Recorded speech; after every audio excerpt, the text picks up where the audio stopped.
बंगाल में भी परिवर्तन यात्रा निकाली गई और लोगों ने बंगाल में भी खर्चा उठाया और ऊपर से निधि संकलन के लिए भी पैसा बंगाल के लोगों ने भी दिया। सारे देश भर में लोग दे रहे हैं। तो ये यूनिक टाइप का ऑर्गेनाइजेशन है जिसमें हमें एक नया पैसा खर्चा करने की जरूरत नहीं है। मैं जब 19 साल की उम्र का था तब से ये काम शुरू किया। अभी मेरी उम्र 61 ईयर चल रही है। 41 साल तक मैंने सारे देश भर में संगठन बनाने के लिए जो समय लगाया, अब वो समय और जो साधन संसाधन हमने लगाए उसकी वजह से हम लोगों को किसी प्रकार का खर्चा परिवर्तन यात्रा में नहीं आ रहा है। इस वजह से हम इतनी बड़ी परिवर्तन यात्रा निकालने में सक्षम हो गए।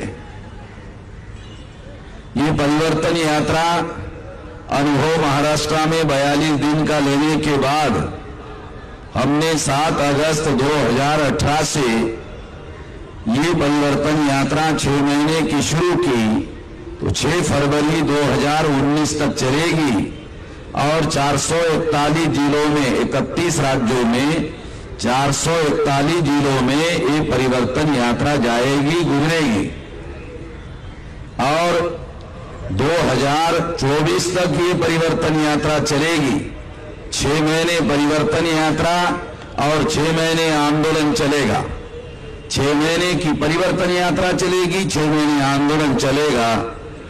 तो इस तरह से 2007 तक का 2024 तक का मतलब है 7 साल तक परिवर्तन यात्रा और आंदोलन चलेगा और 2024 तक 6 लाख गांव हैं, 6.5 लाख गांव है भारत में। 6.5 लाख गांवों में से 6 लाख गांवों तक, आसाम तक, आसाम के आगे जो नॉर्थ ईस्ट रीजन के स्टेट है वहां की डिफिकल्टीज को ध्यान में रखते हुए वहां हम नहीं केवल जा रहे हैं, बाकी सारे भारत भर में ये परिवर्तन यात्रा चलेगी और इस साल 441 जिलों में और अगले साल 556 जिलों में चलेगी। तो इस तरह का एक बहुत बड़ा एजेंडा, बहुत बड़ा कार्यक्रम लेकर हम लोगों ने ये परिवर्तन यात्रा निकाली है। दूसरी बात मैं आप लोगों को बताना चाहता हूं कि आप लोग ये सोचते होंगे कि ये परिवर्तन यात्रा क्यों निकाली जा रही है सारे देश भर में, तो ये बताया जाना बहुत जरूरी है। तो उसके सबसे पहला कारण ये है कि 26 जनवरी 1950 को संविधान लागू किया गया और संविधान के प्रियम्बल में लिखा हुआ है, preamble means objective of the constitution. संविधान की उद्देश्य पत्रिका में लिखा है समता, स्वतंत्रता, बंधुता और न्याय पर आधारित समाज और राष्ट्र का निर्माण किया जाएगा।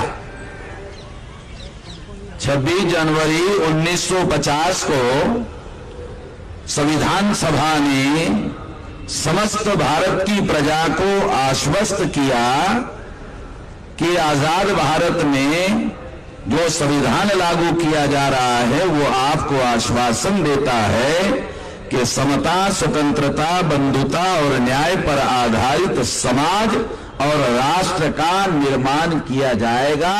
लिखित है और संविधान सभा ने पास किया है। हम अपने घर की बात नहीं कह रहे। और जब 26 जनवरी 1950 से आगे 2018 तक, तो हमने जब ये देखा संविधान लागू होकर 67 साल हो रहे, तो इस 67 साल में क्या हुआ, क्या किया गया? जो लोग केंद्र की सत्ता पर काबिज थे, पंडित जवाहरलाल नेहरू देश के प्रधानमंत्री बनाए गए, काश्मीरी ब्राह्मण थे। बहुत सारे लोग मुझे पूछते रहते हैं कि आप ब्राह्मण नाम लेकर क्यों बात करते हैं, तो मैं आपको बताना चाहता हूं कि डॉक्टर बीमारी का नाम निर्धारित किए बगैर इलाज शुरू नहीं कर सकता। आपको मौलिक विज्ञान की बात बताना चाहता हूं। ये ब्राह्मण जो है ये भारत के बीमारी का सबसे बड़ी बीमारी का नाम है।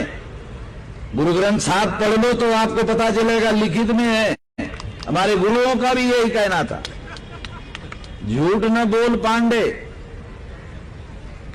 लिखा ही नहीं लिखा है ये गुरु।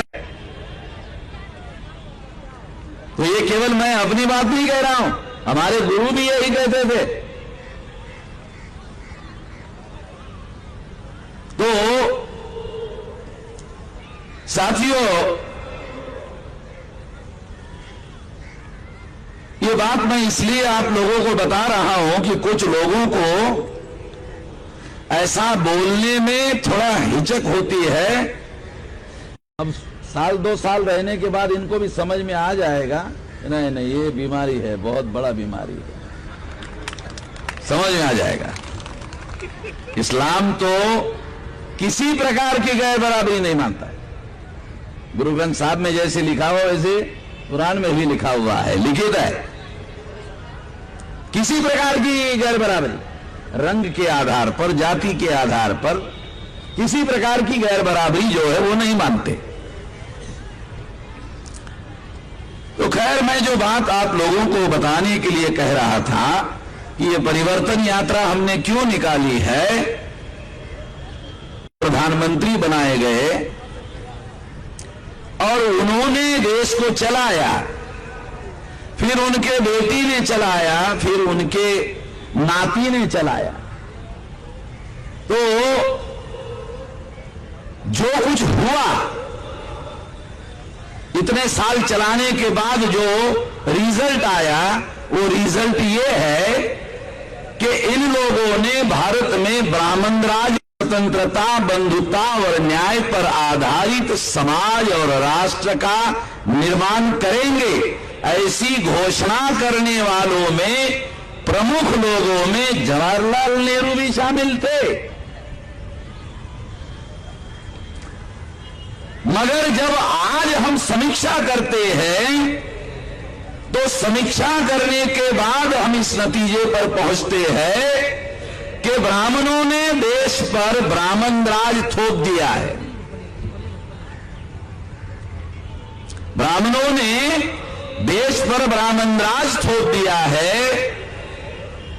कांग्रेस जाती है तो बीजेपी आती है, बीजेपी जाती है तो कांग्रेस आती है। 1885 को जब कांग्रेस की स्थापना की गई तो चटर्जी, मुखर्जी, बनर्जी, गोखले, तिलक, आगरकर, इन ब्राह्मणों ने कांग्रेस बनाई। मैंने बहुत सारे SC, ST, OBC के बुजुर्गों को पूछा कि कांग्रेस की जब स्थापना हुई थी तो तुम्हारा कोई आदमी था क्या उसमें? कहा कि याद नहीं आ रहा है। तो मैं आपको बताना चाहता हूं कि 1885 को कोई शेड्यूल कास्ट का आदमी, कोई शेड्यूल ट्राइब का आदमी, कोई बैकवर्ड क्लास का आदमी जब कांग्रेस बनाई गई थी तो उसमें शामिल नहीं था। और मेरे जानकारी में कोई सिख कांग्रेस की स्थापना में नहीं था।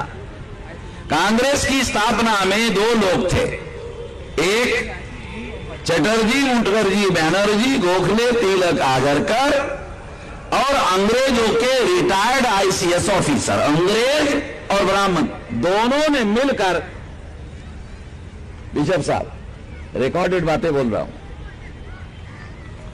और इसलिए कांग्रेस ने पहला national president sir Allan Hume, ICS retired officer, Congress का पहला नेशनल प्रेसिडेंट। मैं कोई काल्पनिक बातें नहीं बता रहा हूं। और ब्राह्मणों ने अंग्रेजों को कहा कि जितने तुम विदेशी हो उतने से ज्यादा हम भी विदेशी है। उसके भी मेरे पास रिकॉर्ड है कि जितने तुम विदेशी हो उससे कम विदेशी हम नहीं है। तुम राजा रहो, तुम शासक रहो, हमें इतराज नहीं है। प्रशासन में हमें हिस्सेदारी दे दो तो तुम और हम मिलकर यहां की प्रजा पर राज करेंगे।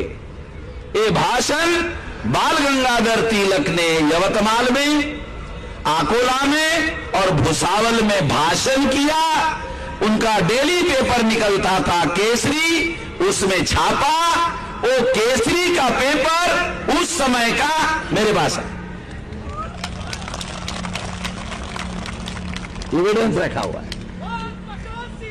इन लोगों की दिक्कत यह है कि इनके सारे सबूत अंग्रेज लोग इंग्लैंड में लेके गए, सारे डॉक्यूमेंट्री एविडेंस। मैं आपको खास बात बता रहा हूं, जो एविडेंस यहां ना मिलता हो, मैं आपको गारंटी से बोलता हूं, अंग्रेजों के पास ऐसा इतना एक चिट्ठी जो है, ऐसा टुकड़ा आ गया, ऐसा एक टेलीग्राम भेजा हमारे लोगों ने, ज्योतिराव फुले ने टेलीग्राम भेजा, वो टेलीग्राम भी है। हम वहां जब देखे आर्काइव्स में गए तो ज्योतिराव फुले का टेलीग्राम भी उधर पड़ा हुआ है। तो आप कोई एग्जाम्पल के लिए बता रहा हूं, सारे प्रकार का डॉक्यूमेंट जो है आपको वहां मिलेगा। तो मुझे जब यहां डॉक्यूमेंट नहीं मिलता है तो मैं वहां जाते रहता हूं। बाबा साहब आंबेडकर 200 साल पुरानी जिस मनुस्मृति का अभ्यास के लिए इस्तेमाल करते थे, वो इन्होंने गायब कर दिया था। तो मैं लंदन गया, पूछा कि मुझे वो बाबा साहब आंबेडकर जिस मनुस्मृति को स्टडी के लिए यूज करते थे वो चाहिए। कहा कि मनुस्मृति तो बहुत सारी है, वही क्यों चाहिए? कहा कि बाबा साहब आंबेडकर यूज करते थे इसलिए विशेष है, वो चाहिए। कहा कि या आप तो कनाडा में मिलेगी, या तो न्यूजीलैंड में मिलेगी, या तो ऑस्ट्रेलिया में मिलेगी, या तो अमेरिका में मिलेगी, यहां हब है नहीं है, मगर मिलेगी जरूर आप। तो मैंने ऑस्ट्रेलिया से 200 साल पुरानी मनुस्मृति लाया। तो मेरे पास 200 साल पुरानी मनुस्मृति है, विशेष है, उसमें बहुत सारी बातें, बहुत खास खुलकर लिखा हुआ है हम लोगों के विरोध में।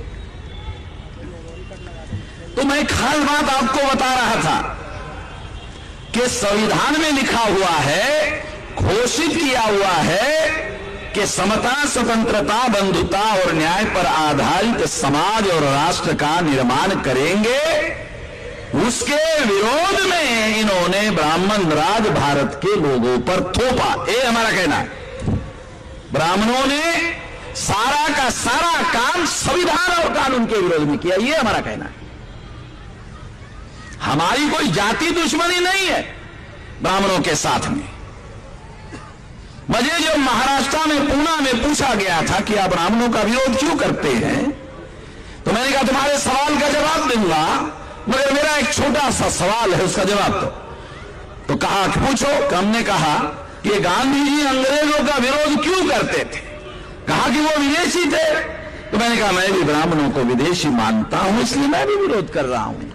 यदि गांधी जी गलत नहीं थे तो मैं गलत कैसे हूं? क्योंकि दुनिया ने, यूनाइटेड नेशंस ऑर्गेनाइजेशन ने कानून बनाया, किसी विदेशियों को किसी और देश पर राज करने का हक नहीं है। डीएनए के अनुसार फाइनली प्रूव हो गया है ब्राह्मण भारत का मूल निवासी नहीं है। और इस तरह से संविधान के विरोध में इन्होंने ब्राह्मण राज भारत के लोगों पर थोप दिया। आज आप सुनकर हैरान हो जाओगे कि सबूत के तौर पर मैं आपको बता रहा हूं, कांग्रेस जाती है तो बीजेपी आती है, बीजेपी जाती है तो कांग्रेस आती है। 99 में पंडित अटल बिहारी वाजपेयी प्रधानमंत्री थे, 2004 में चुनाव हुआ और कांग्रेस चुनकर आई। 2009 में चुनाव हुआ, फिर कांग्रेस चुनकर आई। 2014 में चुनाव हुआ, फिर बीजेपी चुनकर आई। तो बीजेपी जाती है तो कांग्रेस आती है, कांग्रेस जाती है तो बीजेपी आती है। एक ब्राह्मण की पार्टी जाती है तो दूसरे ब्राह्मण की पार्टी आती है। एक नाम का ब्राह्मण जाता है तो बी नाम का ब्राह्मण आता है। इसका मतलब है भारत पर ब्राह्मण राज स्थिर हो गया है, स्टेबल हो गया है। और इस तरह से ब्राह्मण राज ब्राह्मणों ने कानून और संविधान होने के बावजूद भी थोप दिया है। ऐसा वो कर नहीं सकते थे, मगर उन्होंने ऐसा ही किया। मैं डॉक्यूमेंट्री एविडेंस के आधार पर बोल रहा हूं। इन लोगों की संख्या 3.5% है। ब्राह्मणों की संख्या 3.5% है। और ईमानदारी से चुनाव हो जाए तो ग्राम पंचायत का ब्राह्मण लोग पंच नहीं चुनवा सकते, सरपंच बनाने का तो सवाल ही नहीं है। गिनती करो, 3.5% से कोई आदमी पंच चुनकर आ सकता है? केजरीवाल साहब, मैं अपने महाराष्ट्र की बात बताता, 44,000 गांव है, एक गांव में भी ब्राह्मण सरपंच नहीं है, एक गांव में। बंगाल वाले अपना अध्ययन कर ले तो बंगाल वालों को भी ऐसा एविडेंस मिलेगा। अगर ईमानदारी से चुनाव हो तो भारत के ग्राम पंचायत में एक भी ब्राह्मण ग्राम पंचायत का सदस्य चुनकर नहीं आ सकता, सरपंच बनाने का सवाल ही नहीं है। मगर जो लोग सरपंच नहीं बना सकते वो लोग देश की पंचायत का प्रधानमंत्री नॉमिनेट कर रहे हैं। कानून और संविधान के विरोध करते हुए ऐसा हो रहा है। जब हमारे लोग कानून और संविधान का विरोध करते हैं तो हमें आतंकवादी कहा जाता है। 1857 को जिन लोगों ने हथियारों का प्रयोग अंग्रेजों के विरोध में किया था, उन लोगों को ब्राह्मण हिस्टोरियन कहते हैं, स्वतंत्रता सेनानी। 1857 को जिन लोगों ने अंग्रेजों के विरोध में हथियारों का प्रयोग किया था, तो इनके हिस्टोरियन लिखते हैं स्वतंत्रता सेनानी। अगर आज हम अपने आजादी के लिए लड़ाई लड़ने का काम करें तो कहते हैं आतंकवादी।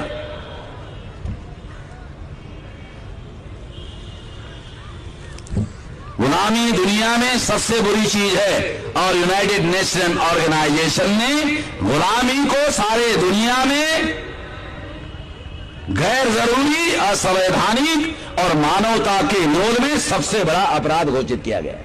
मेरी बात नहीं कह रहा हूं, कानून की बात बता रहा हूं।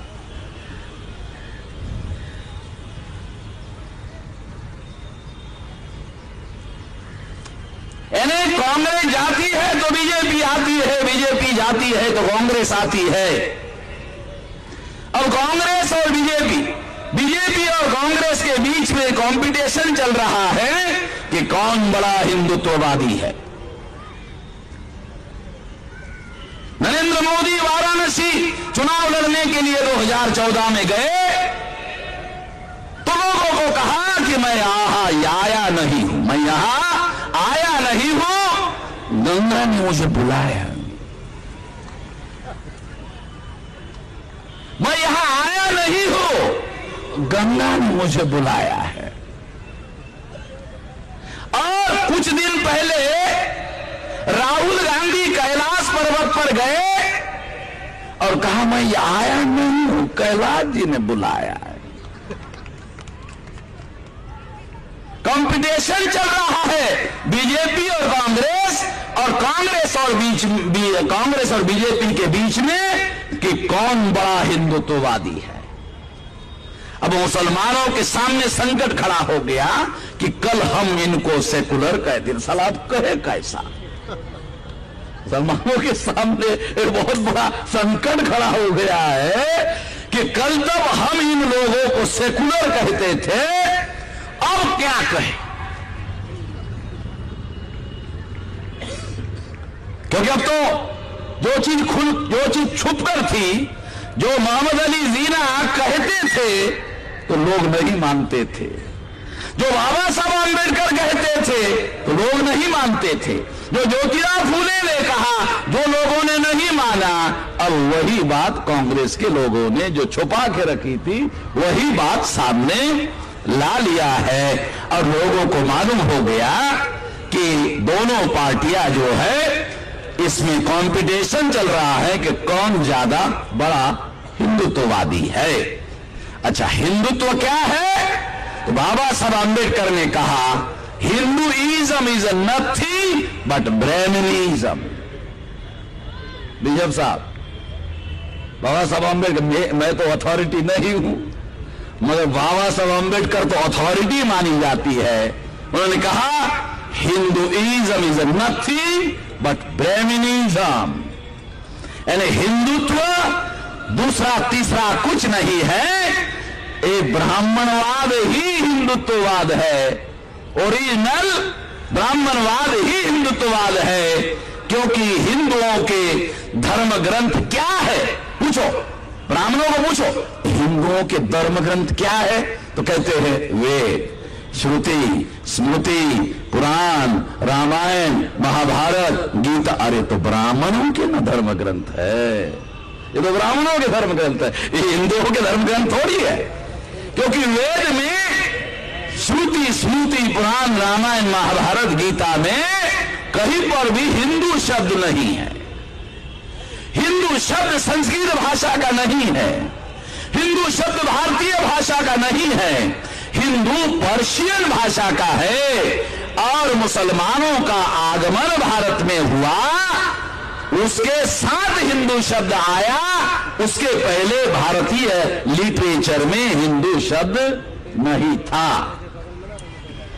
मैं आपको बताना चाहता हूं कि बाबा साहब आंबेडकर ने जब संविधान लिखा तो संविधान की पहली लाइन है, आप मेरा भाषण सुनने के बाद भारत के संविधान की कॉपी खरीद लेना और वेरीफाई करना जो कह रहा हूं, उसमें लिखा है पहली line, India that is a Bharat, India that is a Bharat. मैं बहुत सोचता रहा कि सारा संविधान अंग्रेजी में लिखा, ये पहला लाइन अंग्रेजी में भी है और हिंदी में भी है भारत, ऐसा डॉक्टर बाबा साहब आंबेडकर ने क्यों किया होगा? बहुत सोचने के बाद पता चला कि बाबा साहब आंबेडकर ने सोचा होगा कि मेरे मरने के बाद ब्राह्मण जब इसका ट्रांसलेशन करेंगे इंडिया का तो हिंदुस्तान करेंगे, मगर ये देश अकेले हिंदुओं का नहीं है, ये SC ST OBC का भी है, मुसलमानों का, सिखों का और क्रिश्चियनों का, बुद्धिस्ट, जैन, लिंगायत लोगों का भी है। ये सभी लोगों का देश हिंदुस्तान नहीं हो सकता, सभी लोगों का देश भारत हो सकता है। मैं मौलिक बात आपको बताना चाहता हूं, ये समझना बहुत जरूरी है। जिनको शब्दों का महत्व समझ में नहीं आता उनको ये समझना चाहिए कि दुनिया में डिक्शनरियां क्यों बनाई जाती है, क्योंकि शब्दों के सटीक अर्थ होते हैं और सटीक अर्थों के लिए शब्दों का चुनाव किया जाता है। डॉक्टर आंबेडकर ने बगैर सोचे समझे शब्दों का उपयोग किया होगा, ऐसा नहीं होता है। इसलिए ये बात मैं आप लोगों को बता रहा हूं, इसे समझना बहुत ज्यादा जरूरी है। मैं ऐसा मानता हूं कि हिंदू शब्द का मतलब है ब्राह्मणों का गुलाम। आज के तारीख का अर्थ बता रहा हूं, हिंदू शब्द का अर्थ है ब्राह्मणों का गुलाम। जब SC ST OBC को आरक्षण देने का मामला आता है तो ब्राह्मण कहता है कि तुम लायक नहीं हो। आप लोगों को मालूम है, वो कहते हैं IAS साहब को मालूम है, वो कहता है ना मैं तुम्हारे पास लायक नहीं है, तुम लायक नहीं, मेरिट नहीं है, लायक नहीं हो। लायक नहीं हो इसका सीधा अर्थ होता है नालायक हो। सारा गाली देते हैं हमको, SC ST OBC को गाली देते हैं कि तुम लायक नहीं हो, इसका मतलब नालायक हो। वही ब्राह्मण हमको कहते हैं कि मुसलमानों को, क्रिश्चियनों को, सिखों को मारने के लिए तुम बहुत लायक हो। यानी हम उनके लिए इस्तेमाल की चीज है। इस्तेमाल करने के लिए उनको एससी एसटी ओबीसी चाहिए, उनको भारत का समान नागरिक नहीं चाहिए। इसलिए साथियों, ब्राह्मणों ने केवल ब्राह्मण राज ही स्थापित नहीं किया। आप हैरान होकर सुनोगे तो ब्राह्मणों ने जो लोकतंत्र के 4 पीलर है, चारों पीलर पर भी कब्जा किया। विधायिका पर 2009 में 375 सीटों पर ब्राह्मणों के पार्टी का कब्जा था। 2014 में 411 सीटों पर कब्जा किया गया। मेरा आंकड़ा नहीं बता रहा हूं, चुनाव आयोग का साइट पर जाके देख लो, वेरीफाई कर लो, सत्यापन कर लो। ये विधायिका पर 2009 और 2014 में उन्होंने कब्जा किया। 2009-14 का आंकड़ा बता रहा हूं। उसके बाद दूसरा पीलर कार्यपालिका, आईएएस, आईपीएस, आईआरएस 79.2%, प्रथम श्रेणी के अधिकारी और सेकंड क्लास के अधिकारी 79.5%, जो 15 साल के बाद प्रमोशन में फिर आईएएस आईपीएस हो जाते हैं। 80% कब्जा किया हुआ है। जो 20% एससी एसटी ओबीसी माइनॉरिटी के लोग हैं, वो भी ब्राह्मणों का चेहरा देख करके प्रशासन में काम करते हैं, फैसला करते हैं व्यवहार में। ये 80% नहीं, 100% उनका ही है। तीसरा पिलर है लोकतंत्र का, न्यायपालिका। कल दीपक मिश्रा रिटायर्ड हो गए। हाई कोर्ट और सुप्रीम कोर्ट पर इन्हीं लोगों का कब्जा है 97%। आंकड़ों के आधार पर बोल रहा हूं। और जुडिशरी में संविधान में हमें अधिकार दिया, संविधान हमारे समर्थन में है, व्यवस्था हमारे विरोध में है। और संविधान का इंटरप्रिटेशन के नाम पर अलग व्याख्या करते हैं। संविधान ने अधिकार दिया और ये व्याख्या करके डिनाई करते हैं। मैं इसे डॉक्यूमेंट्री प्रमाणित कर सकता हूं। और सुप्रीम कोर्ट के किसी जजेस को जितना समझ में आता है, उससे हमें कम समझ में नहीं आता है। हमने भी बहुत सारा अभ्यास किया है। सुप्रीम कोर्ट का जज होने का ये मतलब नहीं है कि वो खुदा हो गए हैं, हम नहीं मानते। सुप्रीम कोर्ट का जज होने का केवल इतना मतलब है कि तुम संविधान के अधीन हो, संविधान के अभाव नहीं हो। हम नहीं मानते, मगर उन्होंने कब्जा किया हुआ है। चौथा पिलर है मीडिया। मीडिया 4 प्रकार का है। इलेक्ट्रॉनिक मीडिया, ब्राह्मण बनिया का कब्जा। प्रिंट मीडिया, ब्राह्मण बनिया का कब्जा। ट्रेडिशनल मीडिया, मुरारी बापू, आसाराम बापू, डोंगरे महाराज, ओझा महाराज, बाजा महाराज, राजा महाराज, एनीदर महाराज, बचा खुचा महाराज, सारा कब्जा है। नाम के साथ बोल रहा हूं। चौथा मीडिया है वोकल मीडिया, जैसे मैं माइक पर बोल रहा हूं। इस देश में 7,500 बोली भाषा बोली जाती है, जिसकी कोई स्क्रिप्ट लिखी। जैसे संथाली, हमारे आदिवासी लोग संथाली बोलते हैं आपके बंगाल में, लिपि नहीं है, मगर हमारे बहुत सारे लोगों की मातृभाषा है। ऐसी 7,500 मातृभाषा हमारे लोग बोलते हैं, जिसकी कोई लिपि नहीं है, उसकी कोई मान्यता नहीं है। ब्राह्मण ग्रंथ भाषा बोलता है और ग्रंथ भाषा ही लिखता है, उसको मान्यता है। इस तरह से चारों पिलर पर उनका कब्जा है। विधायिका पर कब्जे का मतलब है कानून बनाने पर कब्जा, और हमारे विरोध में हर प्रकार के कानून बनाए जा रहे हैं। नंबर 2, कार्यपालिका, जो संविधान ने हमें अधिकार दिया उसके विरोध में काम करता है। पुलिस चौकी में जाओ, हमारा आदमी एफआईआर नोंद करने के लिए जाता है, पुलिस वाला एफआईआर नोंद करने से इनकार कर देता है और 2 डंडे भी लगाता है। अगर मुसलमान जाए तो उसको डंडा 4 लगाता है और अंदर डाल देता है। बोलता है, अंदर डालने के बाद कांस्टेबल पूछता है चौकी इंचार्ज को कि कौन से दफा में डाले। पहले अंदर डालता है, लेकिन समझ मैं केसेस लड़ रहा हूं तो मैं जानता हूं। पहले अंदर डालता, फिर पूछता है कांस्टेबल इंचार्ज को कौन से दफा में डाले। तो इंचार्ज बोलता है सरकारी कामों में हस्तक्षेप लगा दे साला, जमानत होगा तब देखा जाएगा। जमानत के बगैर तो बाहर नहीं आ सकता, तो मालूम है ना उन लोगों को। तो इस तरह से सुप्रीम कोर्ट को एफआईआर संवैधानिक अधिकार है नागरिकों का, अरे ऑर्डर करना पड़ा। जिस देश में एफआईआर दाखिल करने के लिए सुप्रीम कोर्ट को ऑर्डर करना पड़ता हो, उस देश का लॉ एंड ऑर्डर कितना खराब हो गया होगा, अंदाजा लगाया जा सकता। पंजाब में वो रोज आंदोलन और वो रोज का अभियान चलाया गया, सिखों के घरों में घुसकर नौजवानों को बाहर लाकर 1.5 से लेकर 2 लाख नौजवानों को एनकाउंटर में मार दिया गया। आपके पास इधर खबर तो आई नहीं, हम तो पंजाब में जाकर सारी छानबीन के आधार पर बोल रहा, कोई सामान्य बात नहीं है। ये मानव अधिकार का खुल्लम खुल्ला उदाहरण है, ये हो रहा है। इसलिए साथियों, ये जो लोकतंत्र के 4 पिलर है, इसमें मीडिया समेत सारे के सारे पिलर पर ब्राह्मणों का कब्जा हो गया है।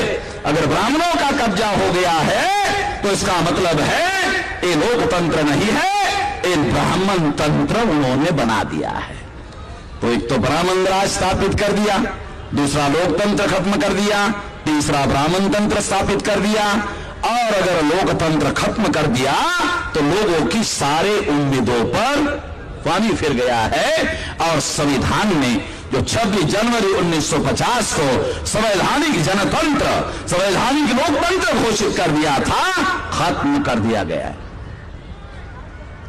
मैं आप लोगों को बताना चाहता, नेल्सन मंडेला साउथ अफ्रीका से भारत में आए तो गांधी के प्रपौत्र राजमोहन गांधी ने उनका इंटरव्यू लिया। मैं सुन रहा था, उन्होंने नेल्सन मंडेला को पूछा कि आप तो गांधी जी को मानते थे, गांधी अहिंसा के पुजारी थे, तो आपने हथियार क्यों उठाया? तो नेल्सन मंडेला ने कहा कि अंग्रेजों ने वहां हथियार उठाने का विकल्प हमें दिया, हमारे पास कोई विकल्प नहीं था, सारे विकल्प अंग्रेजों ने खत्म कर दिया और एक ही विकल्प रखा, ये विकल्प हमारा नहीं था, ये अंग्रेजों ने इतना ही छोड़ा था। ये जवाब बहुत खास बात बता रहा हूं, यही विकल्प छोड़ा था, कोई विकल्प ही नहीं था। दुनिया के लोग नेल्सन मंडेला के समर्थन में खड़े हुए, तब जाकर साउथ अफ्रीका में लोग आजाद हुए। भविष्य में भारत को दुनिया के लोगों की मदद लेनी होगी, क्योंकि ब्राह्मण अंग्रेजों से ज्यादा खतरनाक लोग हैं। मैं आप लोगों को बताना चाहता हूं, ब्राह्मणों ने हम लोगों को ये पढ़ाया सिखाया था कि बांटो और राज करो अंग्रेजों की नीति थी, तो ये बात सही थी। और अंग्रेजों ने हिंदू और मुसलमान में लोगों को बांटा था, मगर ब्राह्मणों ने 2000 साल पहले आकर 6000 जाति के टुकड़ों में बांटा। अंग्रेजों ने हिंदू मुसलमान में हमें बांटा, ब्राह्मणों ने 6000 जाति के टुकड़ों में बांटा।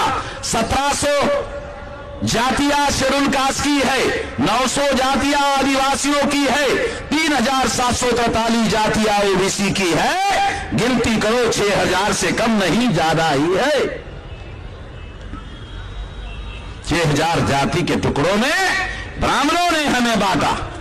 अगर ब्राह्मणों ने 6000 जाति के टुकड़ों में हमें बांटा, तो मैं आपको बताना चाहता हूं, 2 से 6000 का भागाकार कर लो। 2 से, क्योंकि हिंदू मुसलमान दो हिस्सों में बांटा अंग्रेजों ने, ब्राह्मणों ने 6000 टुकड़ों में बांटा। 2 से 6000 का भागाकार कर लो तो आंकड़ा निकलता है 3000 का। इससे सिद्ध होता है ब्राह्मण अंग्रेजों से 3000 गुना ज्यादा खतरनाक है। आंकड़ों के आधार पर प्रमाणित कर रहा हूं।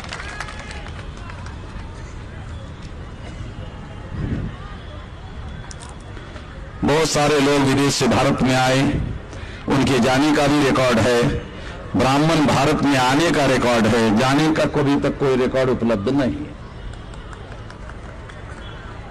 तो इन लोगों ने देश में जो ब्राह्मण राज स्थापित किया और लोकतंत्रों को ब्राह्मण तंत्र में रूपांतरित कर दिया, इसलिए इसमें परिवर्तन करने के लिए ये परिवर्तन यात्रा निकाली गई है। ये ब्राह्मणों ने हमारे लोगों को 6000 जाति के टुकड़ों में बांटा, तो हम बांटे हुए लोग नहीं हैं, हम लोग बांटे हुए लोग हैं, बटे हुए लोग नहीं हैं। इसलिए 6000 जाति के बांटे हुए लोगों को जगाना होगा, जगे हुए लोगों को जोड़ना होगा, जोड़कर शक्ति का निर्माण करना होगा और निर्मित शक्ति का समुचित समय पर उपयोग और प्रयोग करना होगा। ऐसा करना होगा। ऐसा करने के लिए आप लोग साथ सहयोग करोगे, इस आशा और विश्वास के साथ। उसके साथ साथ हमारे लोगों ने, ब्राह्मणों ने 6000 संगठन जातियां बनाई और हमारे पढ़े लिखे लोगों ने 6 लाख संगठन बनाए। तो 6 लाख संगठनों को भी इकट्ठा करना हो।